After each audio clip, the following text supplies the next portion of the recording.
J'ai écouté un jour dans une chanson un musicien qui disait si tu ne fais pas, si tu ne rencontres pas le diable sur ta route, ça veut dire que tu fais route avec lui.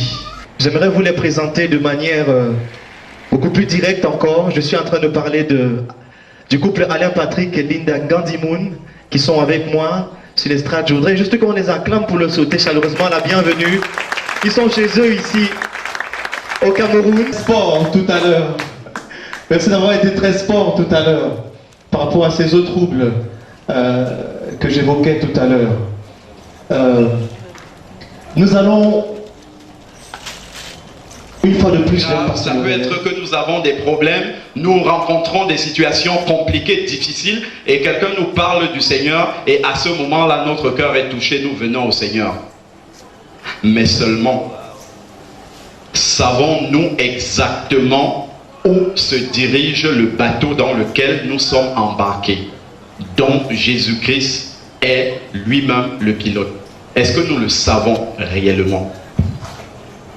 Beaucoup d'entre nous pouvons répondre tout simplement, puisque c'est Jésus même qui est le pilote de ce bateau, nous lui faisons entièrement confiance.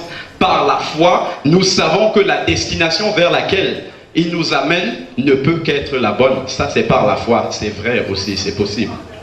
C'est possible de répondre comme ça, et c'est une bonne réponse d'ailleurs. Mais seulement Jésus, dans sa grande miséricorde, dans son grand amour, regarde à ses créatures, regarde à ses enfants. Et il nous dit dans sa parole, dans Jean 15, 15, il nous dit, je ne vous appelle plus mes serviteurs, car le serviteur ne sait pas ce que son maître, ce que fait son maître, mais je vous ai appelé mes amis. Parce que je vous ai fait connaître tout ce que j'ai appris de mon Père. Amen. Le Seigneur ne veut pas que nous soyons dans l'ignorance en ce qui concerne la direction vers laquelle il nous amène. Amen. C'est pour ça que dans sa parole, il nous donne des indications très précises de la direction dans laquelle nous allons. Et il importe à chaque être humain, au-delà même des chrétiens, de savoir exactement dans quelle direction nous allons. Parce que Jésus est le seul Dieu, il est la seule porte par laquelle nous pouvons entrer. Amen. Donc, lorsque nous venons au Seigneur, quelles que soient les raisons pour lesquelles nous sommes venus au Seigneur, le Seigneur nous donne ce verset dans Matthieu 6, 33. Il nous dit, recherchez premièrement le royaume des cieux et sa justice, et toutes choses vous seront données par-dessus. Amen. Donc, la priorité, ce pourquoi vous fréquentez les assemblées chrétiennes, ce pourquoi vous priez tous les matins, tous les soirs, etc., c'est la recherche du royaume des cieux. Ce n'est pas la recherche de la délivrance, de la bénédiction, et que sais-je encore. C'est d'abord, prioritairement, la recherche du royaume des cieux. Si on ne l'a pas compris, dès le moment de notre conversion, nous sommes déjà à côté de la plaque. Nous avons mal commencé. Je l'expliquais encore dans un groupe, dans la cellule, à la cellule de prière de Bonabéry. C'est un peu comme lorsque vous allez acheter une denrée au marché et la dame, après vous avoir servi la quantité que vous avez demandé, vous dites, madame, est-ce que vous pouvez me rajouter le cadeau? Hein? C'est exactement toutes les bénédictions matérielles, terrestres que nous avons sur la terre, c'est juste le cadeau qui est rajouté par-dessus. Mais le véritable, ce que le Seigneur nous donne véritablement, c'est le royaume des cieux. Et ça, il faut le savoir. Il faut être sur le chemin du royaume des cieux. Et toutes les autres bénédictions viendront se rajouter naturellement. Lorsque je recherche le royaume des cieux, les bénédictions me suivent également. Amen. Parce que pour trouver le royaume des cieux, il faut être justement dans la bonne disposition pour suivre le Seigneur de tout son cœur, de toute son âme et de toute sa pensée. Amen. Voilà. Et le programme maintenant, une fois qu'on est converti au Seigneur Jésus, le Seigneur nous donne des apôtres, des prophètes, des docteurs, des évangélistes, des pasteurs pour le perfectionnement des saints, comme nous dit Éphésiens. Je ne vais pas lire tous les versets pour gagner du temps, mais je les affiche. Vous pouvez suivre en même temps que moi. Donc, le Seigneur nous donne tous ces ministères-là pour le perfectionnement des saints, c'est-à-dire pour nous apprendre à grandir dans la connaissance de Jésus, pour marcher sur les pas du Seigneur, en vue justement d'hériter le royaume des cieux. C'est ça le programme chrétien. Lorsqu'on se convertit, toute la marche chrétienne consiste justement à grandir dans ce qu'on appelle la sanctification, on le verra plus tard, à grandir, je vais le dire plus simplement, dans les voies du Seigneur afin d'hériter le royaume des cieux. C'est pour ça que tous les ministères sont donnés, pour nous perfectionner. Le but du ministère, de tous ces ministères, c'est de vous faire découvrir votre propre don que le Seigneur a mis en vous, de le développer afin que vous puissiez marcher dans le plan que le Seigneur a prévu pour vous. C'est très très important ce que je suis en train de dire, parce que si on se loupe, on peut faire toute une vie chrétienne à côté de la plaque, parce qu'on n'a pas compris. On va passer le temps à chercher des bénédictions, des délivrances en délivrance, etc. On est complètement à côté de la plaque. Si on meurt ayant obtenu toutes nos délivrances, on peut descendre. On peut descendre. Amen. Donc il faut avoir bien compris dès la conversion le plan du Seigneur pour notre vie. Et c'est ce plan que je suis en train de donner. Et plus nous grandissons donc dans les voies du Seigneur, le Seigneur nous fait une promesse. Il nous dit, pendant que vous serez en train de vous perfectionner, je reviendrai vous prendre. Amen. Et ça, c'est la plus glorieuse promesse que nous avons dans la parole de Dieu. C'est que le Seigneur reviendra effectivement nous prendre. Donc, ce soir, nous allons parler en détail du retour du Seigneur Jésus. Ma prière intérieure, c'est que chacun puisse rentrer vraiment avec cette conviction dans ses entrailles que le Seigneur revient bientôt et qu'il faut se préparer. C'est ça qui est très important ce soir. Amen. Donc, le titre, on va dire, de tout le séminaire, c'est l'imminence du retour du Seigneur Jésus-Christ. Amen. Alors, pendant toute la durée du séminaire, nous allons beaucoup méditer et nous allons prendre beaucoup de passages dans le livre de l'Apocalypse. C'est le dernier livre de la Bible. Pour beaucoup de personnes, bon, malheureusement, l'image n'apparaît pas très bien. Pour beaucoup de personnes, et même pour l'Église, le livre de l'Apocalypse se présente comme ça sous des nuages complètement sombres. Beaucoup de personnes ont une idée fausse du livre de l'Apocalypse, une idée noire. On voit le livre de l'Apocalypse comme étant un livre de jugement de Dieu. C'est une erreur. C'est une erreur. Et principalement pour les personnes d'expression française. Parce que déjà, vous savez que le Nouveau Testament a été écrit en grec. Dans la traduction déjà simplement de ce mot-là, en français, il y a déjà un problème. Le mot apocalypse vient de apocalypsis. Le mot en grec, c'est apocalypsis et ça veut dire dévoilement, révélation. En anglais, c'est mieux traduit, c'est révélation. Apocalypse, ça fait peur aux gens. Ça fait peur. Les gens n'ont pas envie de lire ce livre-là. Pourtant, le livre de l'Apocalypse est de loin le livre le plus important de la Bible. C'est le seul livre qui nous parle des résurrections. C'est le seul livre qui nous montre ce qui se passe dans le ciel. Si vous méditez correctement le livre de l'Apocalypse, vous êtes capable de dire à des personnes, par exemple, qui adorent Marie, qui prient les saints, que cela ne se fait pas. Pourquoi? Parce que dans le livre de l'Apocalypse, on voit dans le ciel, un seul est adoré. L'agneau de Dieu, le lion de la tribu de Juda, le fidèle témoin, le seul. Avec ce livre-là, vous pouvez démontrer aux gens qu'il est impossible de prier quelqu'un d'autre que Jésus.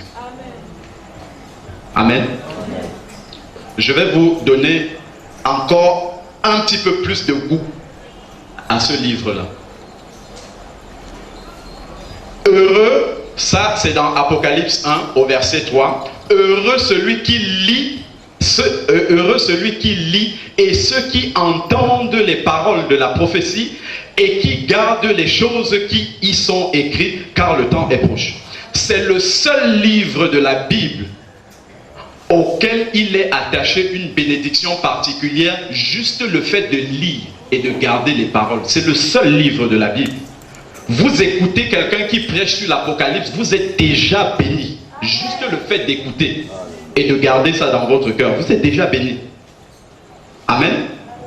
Et c'est ça que le diable ne veut pas que nous sachions. C'est pour ça que derrière le livre de l'Apocalypse, on a mis beaucoup, enfin en tout cas on a traduit malheureusement ce livre en termes de jugement.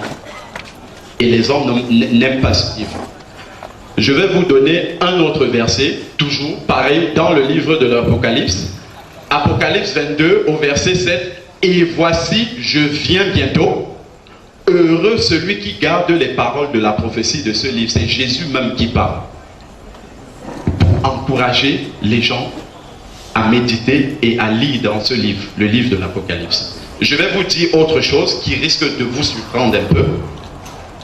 C'est que l'auteur du livre de l'Apocalypse, vous savez qui c'est? C'est l'apôtre Jean qui l'a écrit. Mais le véritable auteur du livre de l'Apocalypse, c'est Jésus lui-même. C'est Jésus même qui a écrit, qui a directement inspiré le livre de l'Apocalypse. Et dans le livre de l'Apocalypse, il a mis sa propre signature. Je vous donne le verset. Apocalypse 22 au verset 16. Moi, Jésus, c'est la signature du livre de l'Apocalypse. L'auteur lui-même signe. Moi, Jésus, j'ai envoyé mon ange pour vous attester ces choses dans les églises. Je suis le rejeton et la postérité de David, l'étoile brillante du matin. C'est la signature même de Jésus.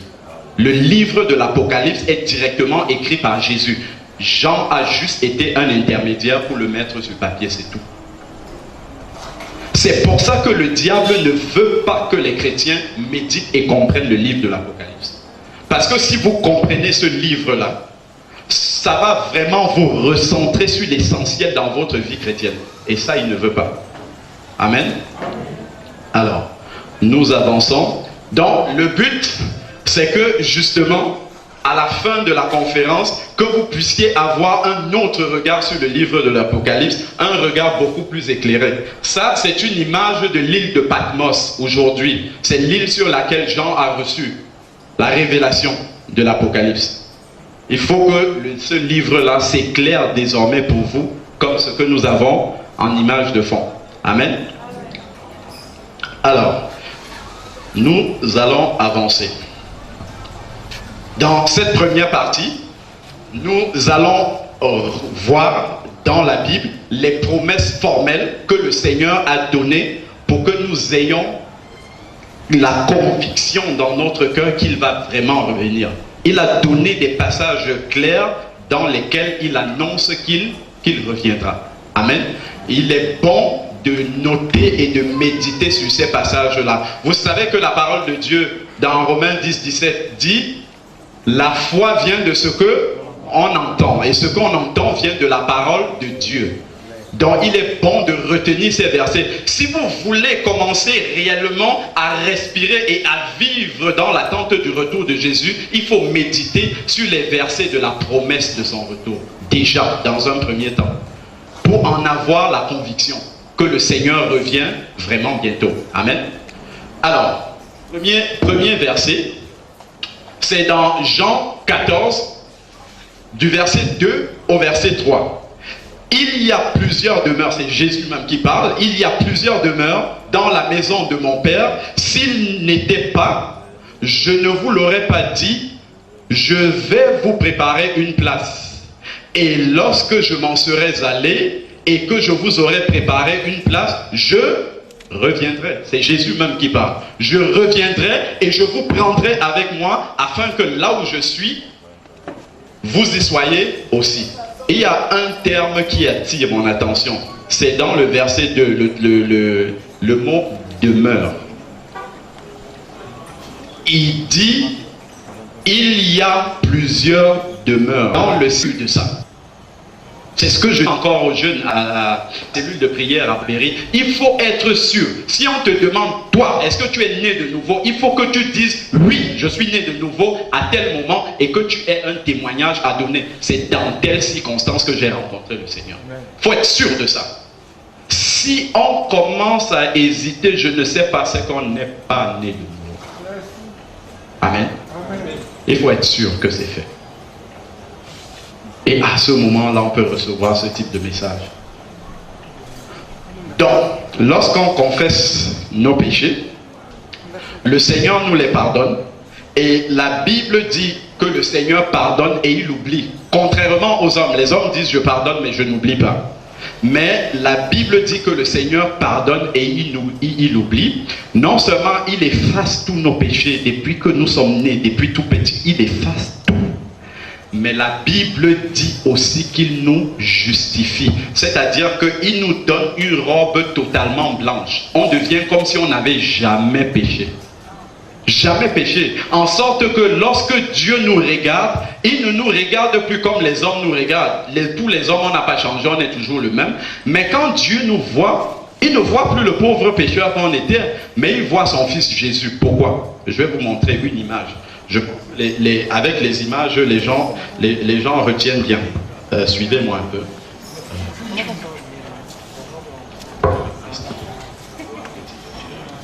Amen. Lorsque on passe par une sincère repentance, quand Jésus nous justifie, voici ce qui se passe. Il nous prend. Nous, pécheurs. Amen. Pécheurs. Jésus. Il nous met en Jésus. Amen. Il nous met en Jésus. En sorte que quand le Père regarde, où est le stylo? Le stylo n'est pas là. C'est Jésus qu'il voit. Les hommes continuent à vous voir pauvres pécheurs, mais Dieu, quand il vous voit, il voit ça. Parce que vous êtes en Jésus. Il ne vous voit plus comme un pécheur. Et c'est pour ça que vous pouvez hériter le royaume des cieux. Parce que rien de souillé ne peut entrer dans le royaume des cieux.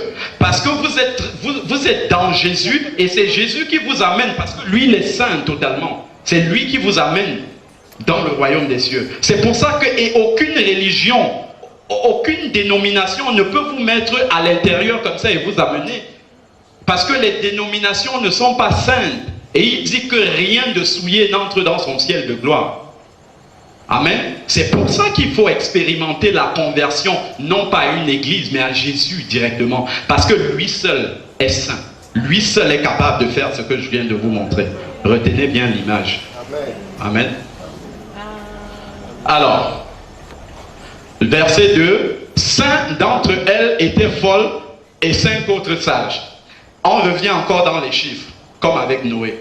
Là, les vierges, c'est parce que Jésus leur a donné un habit blanc. C'est pour ça qu'elles sont vierges. Quand on se convertit, Jésus nous donne un habit blanc. Et il veut que lorsque nous y reviendra, que notre habit soit toujours blanc. C'est pour ça que lorsque nous sommes encore inconvertis, le péché est une habitude. On vit continuellement à pécher, à mentir, à forniquer, adultère et ainsi de suite, vol et que sais-je encore. Mais lorsqu'on se convertit, le péché devient un accident. Un chrétien qui conçoit le péché jusqu'à aller le produire, il y a un problème avec sa nouvelle naissance. Il faut qu'il revienne à la base. Parce que le Saint-Esprit qui vient habiter en nous haït tellement le péché qu'il ne peut pas laisser le chrétien le faire volontairement. Et ne dites pas, Dieu comprendra, c'est faux. Si vous êtes dans une situation compliquée, amenez le problème devant le Seigneur et il vous donnera la solution. N'essayez pas de faire vous-même votre plan B et dire le Seigneur comprendra, de toute façon je suis son enfant. Ça ne marche pas. Dans le livre d'Hébreux, il dit, si on pêche ayant reçu la vérité, il n'y a plus de sang pour pardonner le péché. Ça, il faut le savoir aussi. Amen. Alors, donc, je reviens sur les chiffres. 5 d'entre elles étaient folles et d'autres sages. L'église est divisée en 2. Là, on est dans l'église. Parmi les vierges, il y en a qui sont sages et d'autres qui ne sont pas sages. Plus loin, on lit que les sages seront enlevés et les vierges vont rester. Donc, dans l'église, on peut même dire qu'il y a près de la moitié qui ne sont pas prêts, qui ne partiront pas dans l'église de Jésus. C'est ce que ce verset dit. C'est ce qu'il prédit et c'est une prophétie aussi. Amen. Alors, voilà. Verset 3. Les folles, en prenant leur lampe, ne prirent point d'huile avec elles. Ensuite, il nous dit, mais les sages prirent avec leur lampe de l'huile dans des vases. Je vais beaucoup insister sur ce message parce que je pense que je prêche à l'église. Ça concerne l'église. Mais les sages prirent avec elles leur lampe de l'huile dans des vases, comme l'époux tardait, toutes s'assoupirent. Dans l'église, toutes s'endorment. Au milieu de la nuit, on cria, voilà l'époux, allez à sa rencontre. C'est un message soudain, encore. Alors, c'est quoi l'huile? C'est quoi l'huile? C'est quoi l'huile? On parle à l'église. C'est quoi l'huile? Le frère dit c'est le Saint-Esprit. Ça peut être considéré ça. Comprenez bien ce que je vais dire. Faire de l'huile dans sa lampe, c'est mon expérience personnelle, ma communion personnelle avec Jésus. C'est ça de l'huile. Mes expériences personnelles, le Seigneur me passe au travers des difficultés, au travers des épreuves, pour forger mon caractère chrétien et je laisse le Seigneur agir comme ça profondément dans ma vie. Et le fait, vous savez ce que ça signifie Gethsémane? C'est pressoir d'olive. Le Seigneur nous presse au travers des épreuves, non pas pour nous faire mal, mais parce qu'on doit passer par le brisement pour être quelque chose, pour éprouver notre foi, pour avoir une foi authentique et réelle, une vraie foi qui sauve, une foi qui n'est pas intéressée par ce que le Seigneur donne, mais pour ce qu'il est. Amen. Donc, cette huile-là, c'est mon expérience-là que le Seigneur fait au travers de mes épreuves. Voilà pourquoi plus loin, la Bible, les versets qui viennent après, on va passer rapidement parce qu'on va perdre du temps à les lire. La Bible dit que les folles ont demandé aux sages, donnez-nous votre huile pour que nous puissions allumer nos lampes et aller à la rencontre. Les sages ont dit non. C'est pas parce que les sages étaient mauvaises et ne voulaient pas donner, mais c'est parce qu'elles ne pouvaient pas. Pourquoi elles ne pouvaient pas? Ma communion personnelle avec Jésus, quand nous sommes deux, quand il me passe au travers de l'épreuve, mon expérience personnelle, je ne peux pas te la donner. Il faut que tu acceptes aussi de passer par l'épreuve pour faire de l'huile dans ta lampe. Je ne peux pas te donner mon expérience. Même à ma femme, je ne peux pas lui donner mon expérience spirituelle. Ma communion personnelle avec Jésus, même si on prie ensemble, de temps en temps, je me mets de côté pour avoir une communion directe, personnelle avec le Seigneur. Et ça, tu ne peux pas donner ça à quelqu'un. Même si tu es gentil, comment? Même si tu es le meilleur de tous les hommes, tu ne peux pas donner cette communion-là personnelle avec Jésus à quelqu'un. C'est pour ça que la parole de Dieu dit que les sages ont refusé. En fait, ça veut dire ne pouvaient pas. Les sages ne pouvaient pas donner leur expérience personnelle. C'est pour ça qu'il faudrait que chacun ait une communion personnelle directe avec le Seigneur. Nous venons en assemblée, nous chantons ensemble, nous prions ensemble, nous faisons les veillées de prière ensemble, mais il faut que tu aies ta connexion personnelle avec Jésus. Parce que c'est au travers de la connexion personnelle là que Jésus va te dire, attention, je suis en train d'arriver. Si ta connexion est coupée et que tu comptes sur celle de mon frère Christian là-bas, tu vas rester. Parce que lui, il ne peut pas te donner son huile. Il faut que tu aies ta propre huile, ta propre expérience avec le Seigneur. Amen. Alors, voilà. Donc, les vierges viennent. Les vierges sages entrent dans la salle des noces. C'est l'enlèvement. Les Les folles vont chercher de l'huile, donc avoir une petite expérience. Celui qui veut se préparer à la dernière minute, qui vient au veillées de prière, mais c'est trop tard maintenant. Le Seigneur est déjà là, c'est trop tard. C'est maintenant qu'il faut préparer, pas plus tard. Et qu'est-ce qui se passe au verset 11? Plus tard, les autres vierges, c'est-à-dire les folles qui ne sont pas rentrées, vinrent et dit, Seigneur, Seigneur, ouvre-nous. Mais il répondit, je vous le dis en vérité. En général, quand Jésus utilise cette expression en vérité, ça veut dire Amen en grec, qu'il en soit ainsi. C'est une vérité immuable qu'on ne peut pas changer. Il dit, je vous le dis en vérité, je ne vous connais pas. Cette expression, je ne vous connais pas, dans l'expression, dans le terme, dans l'expression d'origine en grec, ça veut dire nous n'avons pas d'intimité ensemble. C'est comme l'intimité dans le couple. C'est pour ça que je vous parlais tout à l'heure d'une relation personnelle, directe avec le Seigneur, sans intermédiaire. C'est ce que Jésus leur dit. Il vous dit, nous n'avons pas de relation intime ensemble. Tu es dans l'assemblée des enfants de Dieu, tu te fonds au milieu, mais toi et moi personnellement, on ne se connaît pas. C'est ça que Jésus dit. Parce que les vierges, je vous le rappelle encore, c'est l'église tout entière. Tu es au milieu des vierges. Tu as même expérimenté la nouvelle naissance. Mais seulement, nous n'avons pas de relation personnelle ensemble. Nous n'avons pas de contact. Nous n'avons pas d'intimité ensemble. C'est ce que Jésus dit. À ceux de l'église qui resteront. Amen. Il faut qu'on ait bien compris ce que ça signifie. Alléluia. Il dit, veillez donc, puisque vous ne savez ni l'heure ni le jour, c'est maintenant le moment de faire l'huile dans sa lampe. C'est pas plus tard. Alors, la caractéristique suivante, c'est que le message du retour de Jésus s'adresse aux hommes de manière individuelle. Ça poursuit un peu l'idée que j'ai commencé tout de suite. Alors, je vais lire directement dans Matthieu 24. Alors, de deux hommes qui seront dans un champ, l'un sera pris et l'autre laissé. De deux femmes qui moudront à la meule, l'une sera prise et l'autre laissée. Veillez donc, puisque vous ne savez ni le jour, puisque vous ne savez pas quel jour votre Seigneur reviendra. On a deux personnes, deux chrétiens ou un chrétien, un païen. Il y a l'un qui est pris et l'autre laissé. C'est pas parce que je dors sur le même lit que ma femme qu'on sera pris tous les deux, même si je suis prêt. Je vais vous dire un songe que ma femme a eu il y a quelques mois.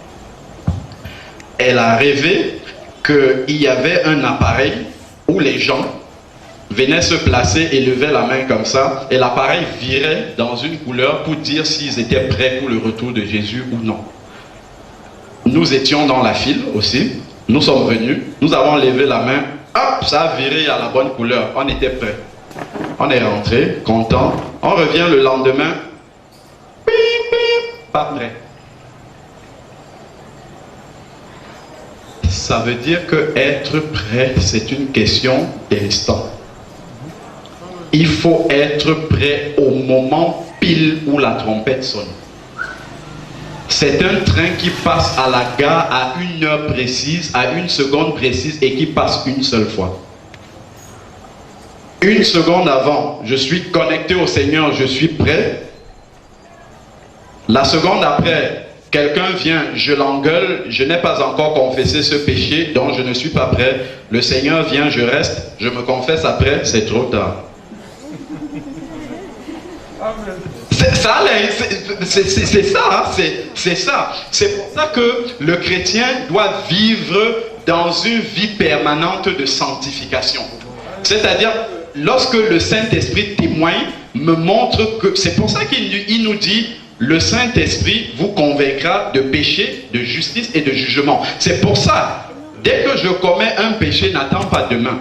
Immédiatement, la seconde après, Seigneur, j'ai péché, pardonne-moi. Le sang de Jésus me purifie et je reviens dans la communion avec le Seigneur. C'est aussi simple que ça. Mais par contre, n'allez pas pécher pour dire que le sang de Jésus va nous pardonner. Si je pêche volontairement, il n'est point de sang pour le pardon des péchés.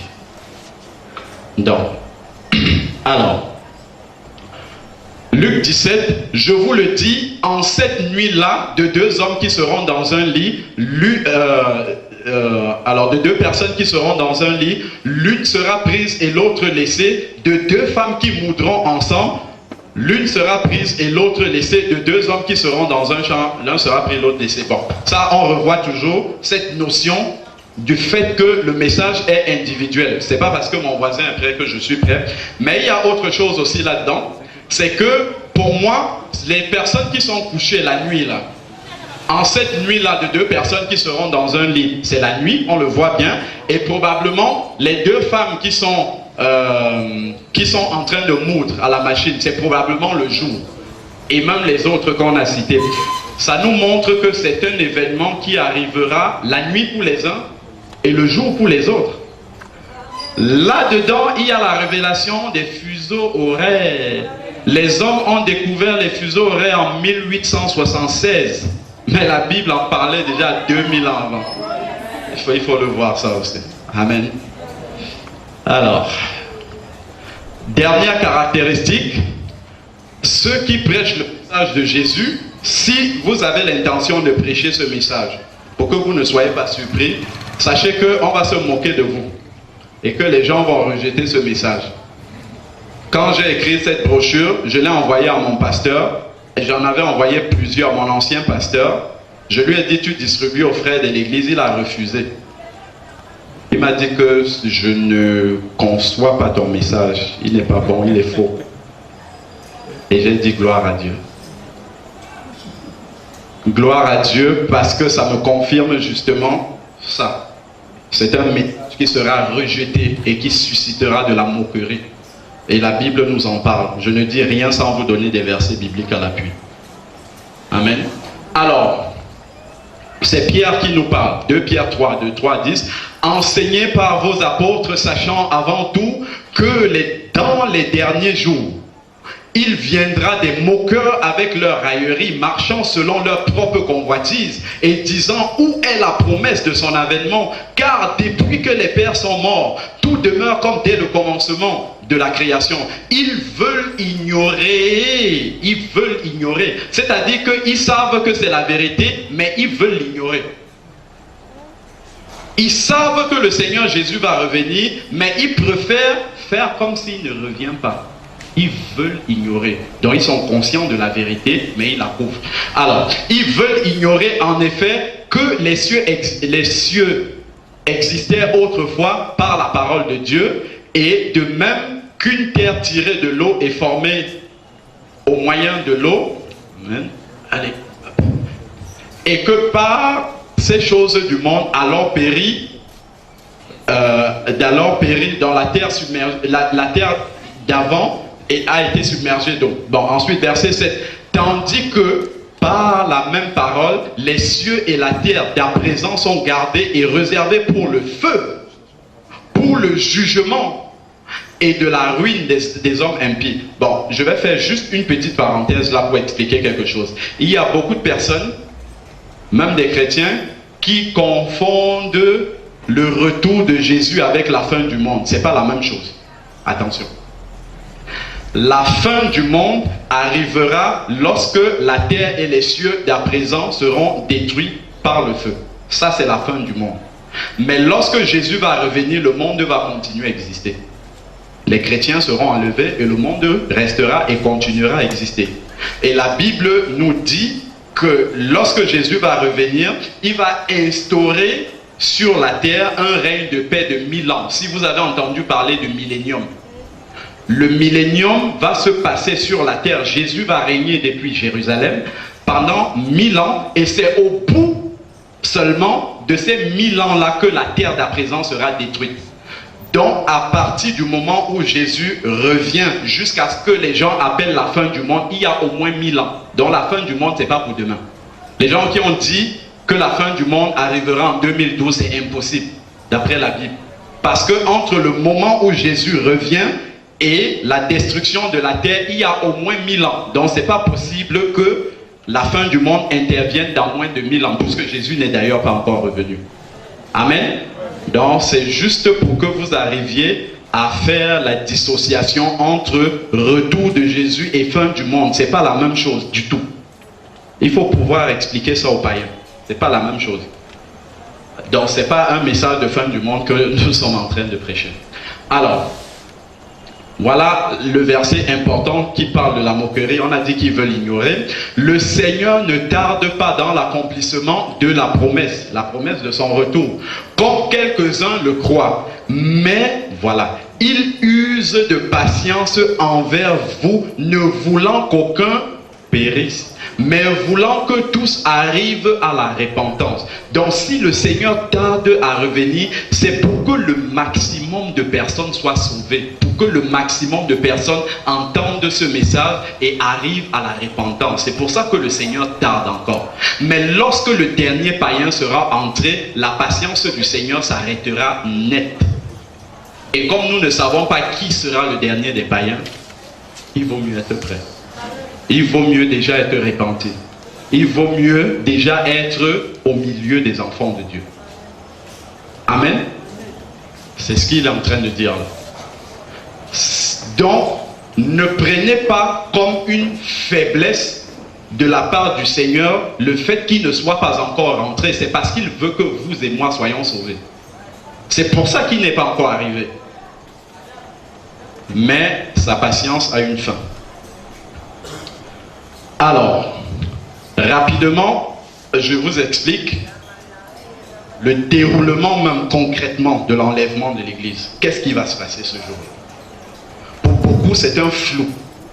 Pourtant, c'est l'expérience même. Tite au verset 13 nous dit la bienheureuse espérance des enfants de Dieu. Les enfants de Dieu doivent savoir dans les détails comment l'enlèvement va se passer pour que ça booste votre foi.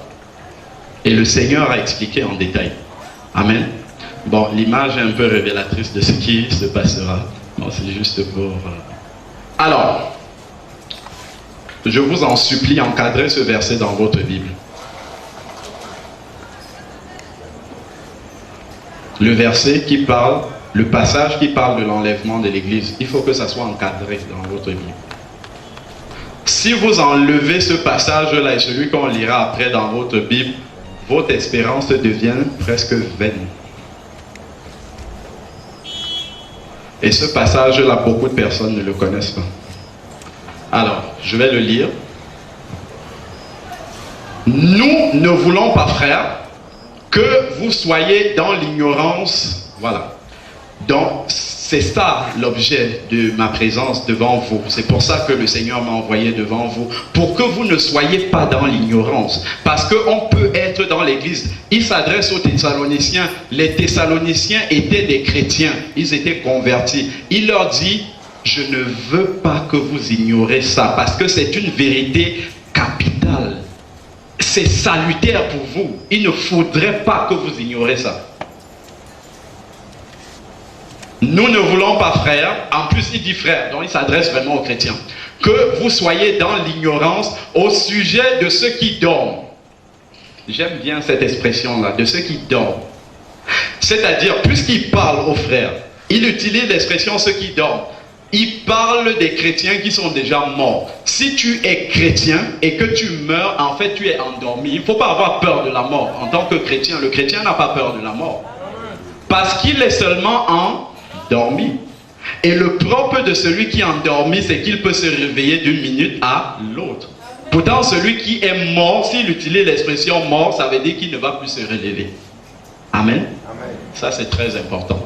Alors, afin que vous ne vous affligez point comme les autres qui n'ont point d'espérance. Car si nous croyons que Jésus est mort et qu'il est ressuscité, ceux qui croient à la résurrection de Jésus, levez la main. Presque tout le monde. Donc vous croyez à l'enlèvement de l'Église. Donc on ne prêche pas des choses qui ne sont pas justes. Car, verset 14, si nous croyons que Jésus est mort et qu'il est ressuscité, croyons aussi que Dieu ramènera par Jésus. Donc le fait d'appartenir à Jésus, c'est ça qui fait en sorte qu'on est ramené à la vie après. Amen. Donc, ramènera par Jésus et avec lui ceux qui sont morts. Donc, il parle des chrétiens qui sont morts. Voici en effet ce que nous déclarons d'après la parole du Seigneur. Là, c'est solennel. Paul dit, bon, avant, je vous ai parlé comme parlant de moi-même. Maintenant, je vous dis ce que j'ai reçu directement du Seigneur. Donc, c'est très important. Nous, les vivants, restés pour l'avènement du Seigneur, nous ne dévancerons pas ceux qui sont morts. Il faut comprendre qu'est-ce que ça signifie vivant. Et il y a deux vérités dans ce mot-là. Nous, les vivants, ça signifie d'abord ceux qui respirent encore. Ceux qui ont encore le cœur qui bat, le cerveau qui fonctionne. C'est d'abord ça, les vivants. Mais il y a une deuxième vérité dans le même mot. C'est ceux qui sont vivants en Christ, spirituellement vivants, comme la sœur a dit. C'est-à-dire, c'est ceux qui sont réconciliés avec Jésus qui sont vivants. Vous pouvez être là, vous respirez comme tout le monde, mais pour le Seigneur et pour la Bible, vous êtes morts parce que vous n'êtes pas en communion avec Jésus. Donc, quand il dit nous, les vivants, il parle de ceux qui respirent encore et ceux qui sont en communion avec Jésus. C'est ceux-là qui sont concernés par ce que Paul dit. On en revient encore à la nouvelle naissance. Quelqu'un qui n'est pas né de nouveau est mort spirituellement. Donc, on ne parle pas de lui ici. Alors, il dit, nous ne dévancerons pas ceux qui sont morts. Alors, ensuite, car le Seigneur lui-même a un signal donné à la voix d'un archange et au son de la trompette de Dieu descendra et les morts en Christ ressusciteront. Alléluia. Amen. Alléluia. Amen. Ensuite, nous les vivants qui serons restés, nous serons tous ensemble avec les morts, enlevés avec eux sur les nuées à la rencontre du Seigneur dans les airs. Et ainsi, nous serons toujours avec lui. Donc, l'Église va disparaître et va aller retrouver le Seigneur dans les airs. Alors, je vais vous expliquer très clairement ce qu'il y a dans ce verset. L'archange sonne de la trompette. On a vu toutes les caractéristiques du retour de Jésus. On a vu que ça sera soudain, ça sera inattendu. Donc, ceux qui sont chrétiens, qui sont des vierges et qui sont sages, c'est-à-dire ceux qui sont des chrétiens qui sont prêts, eux entendront le son de cette trompette-là. Ceux qui ne sont pas prêts, ça sera transparent pour eux. Ils n'entendront pas ce son-là. Amen. C'est la première chose. Ceux qui sont chrétiens, nés de nouveau, prêts, entendront le son de la trompette et iront retrouver le Seigneur. Et ceux qui ne sont pas prêts n'entendront pas le son de la trompette. Les morts en Christ, c'est-à-dire ceux qui sont dans la tombe, et au moment pile poil de leur mort, ils étaient en communion avec le Seigneur, ceux-là vont se réveiller aussi. Et vont monter de la même manière que les vivants. C'est pour ça que je disais tantôt que le retour du Seigneur, l'enlèvement concerne à la fois les morts et les vivants. Donc, se préparer au retour du Seigneur et se préparer pour l'après-vie, c'est la même chose. C'est-à-dire que ne dites pas que Jésus revient dans 1000 ans, donc je peux vivre comme je veux. Si tu meurs demain, ton état spirituel devient caduque parce qu'après la mort, on ne peut plus rien changer. Donc si tu étais prêt en mourant, amen. Quand la trompette sonne, tu te lèves de la mort et tu montes vers le Seigneur. Si tu n'étais pas prêt, tu restes dans la tombe. Pour la perdition future. Bon.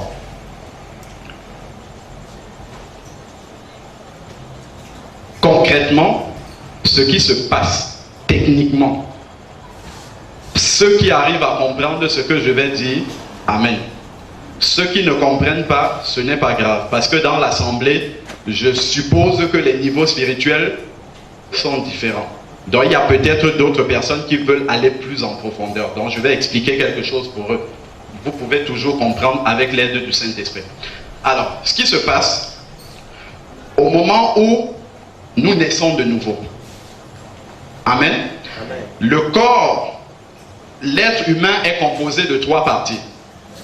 L'enveloppe charnelle, le corps, l'âme à l'intérieur. C'est notre être intérieur conscient. C'est le siège de nos émotions, de nos pensées, de nos sentiments, de notre volonté.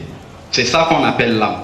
L'esprit, maintenant, c'est la partie la plus intérieure de nous qui est en communion soit avec Dieu, si on est né de nouveau, soit avec le diable, si on n'est pas né de nouveau.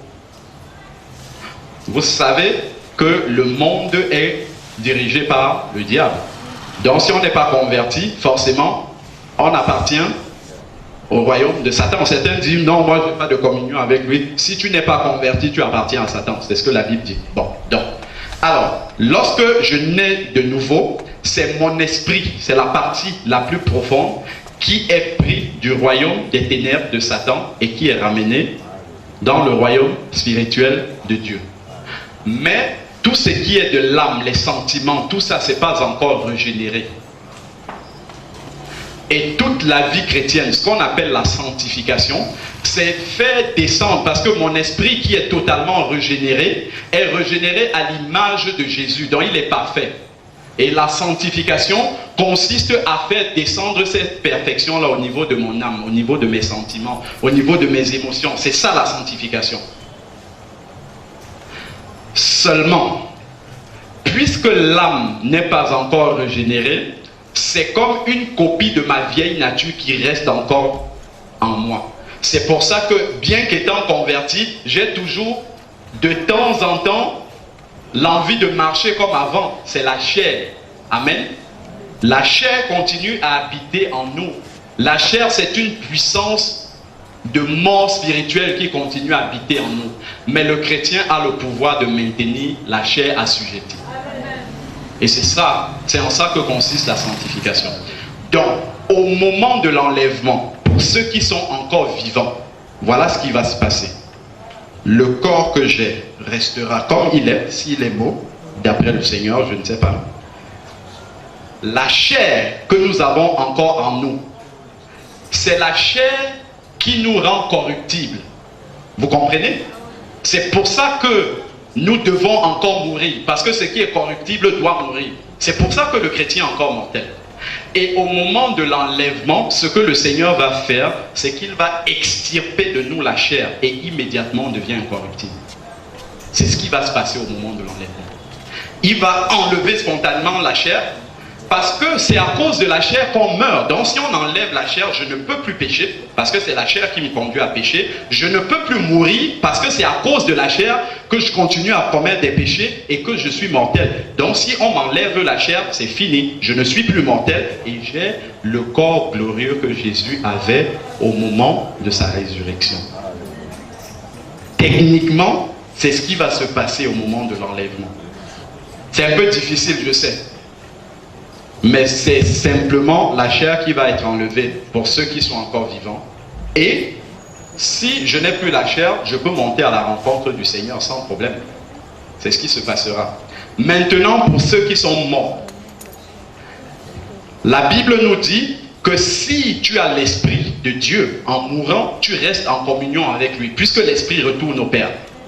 Donc ceux-là, s'ils avaient des malformations, des déformations, le Seigneur va retransformer ça. Quand il descend dans les airs, il descend avec l'esprit de ceux qui sont morts. Parce que quand tu meurs, si tu es chrétien, ton esprit monte dans le ciel. Et dans le livre de l'Apocalypse, pour y revenir, on voit même les esprits de ceux qui sont déjà morts dans le ciel. Vous avez déjà lu un passage qui dit, je vais vous l'afficher si vous voulez, ceux des martyrs, qui disent dans l'Apocalypse, jusqu'à quand tu ne nous vengeras pas. Ce sont les esprits des martyrs qui sont là-bas. Donc l'esprit de ceux qui sont morts sont dans la présence de Dieu. Mais seulement ils n'ont pas encore retrouvé leur corps. Donc au moment de l'enlèvement de l'église, le Seigneur descend avec les esprits de ceux-là et il les envoie vers la tombe ou partout où ils sont déchiquetés dans la mer, s'ils sont morts dans la mer, et il reconstitue le corps. Et le corps peut monter dans la présence de Dieu. Je sais que cette partie-là est un peu compliquée. Je le dis pour ceux qui peuvent le comprendre. Amen. Donc, voilà techniquement ce qui va se passer au moment de l'enlèvement de l'église. d'être resté jusqu'à cette heure-ci. Et sans plus tarder, nous allons nous séparer.